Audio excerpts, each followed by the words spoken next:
Chipper, when you think about your amazing career in Atlanta, was there one year, one adjustment, one period of time that you think ultimately shaped your career and sent you on the trajectory to Cooperstown? Yes, my interaction with Don Baylor is the first one that comes to mind. I got 1 year with Don as my hitting coach, and I mean, click like from day one of spring training. And I can remember the conversation vividly. Like nobody messed with me too much when it came to hitting. Um, and first day of spring training, it's before we're stretching.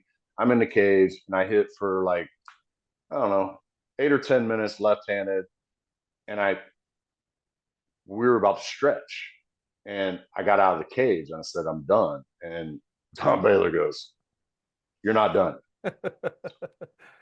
And I said, "We're about to stretch." He goes, "I don't care.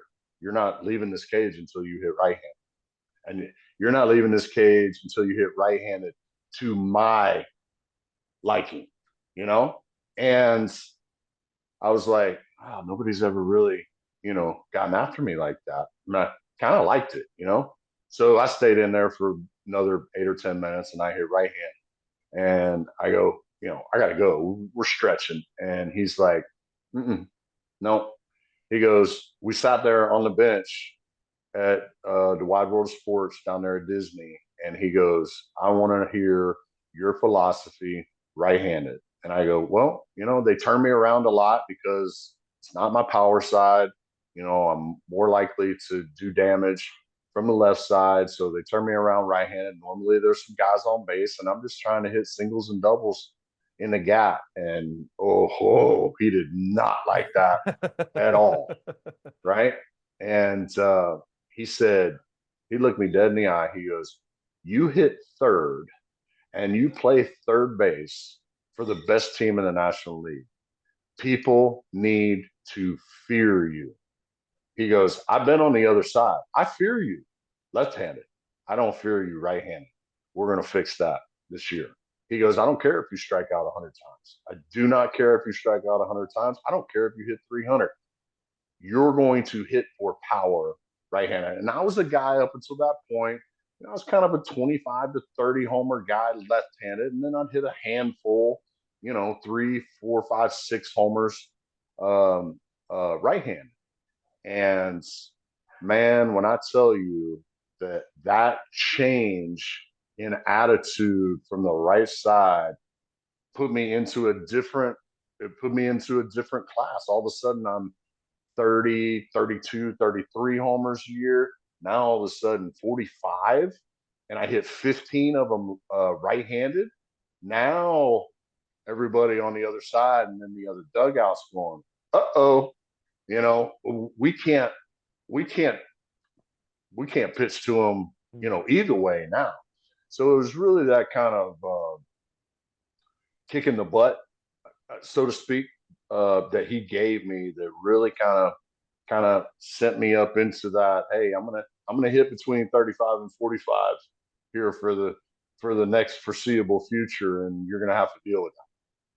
And if I remember the story correctly, Chipper, there was a fellow Hall of Famer who, as a minor league hitting instructor, gave you the advice to swing a heavier bat. Yeah, Am I right about that? yeah. Willie Stargell, pops, another one of my favorite guys on the planet.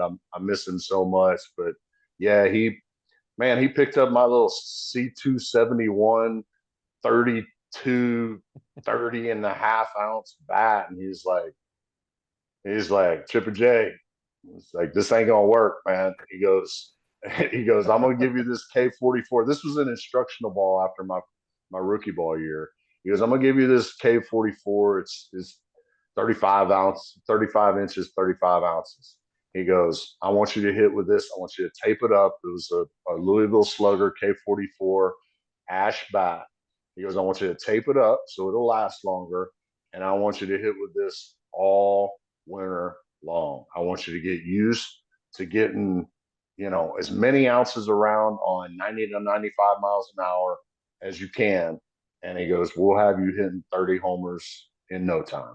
And I think, pretty much every year of my minor league career after that, I was hitting 14, 15 homers in a minor league season, which is pretty good, and I hadn't even really gotten my man strength yet. And then, obviously when got to the big leagues, that, kind of got my feet under me in the big leagues. The power really started to come.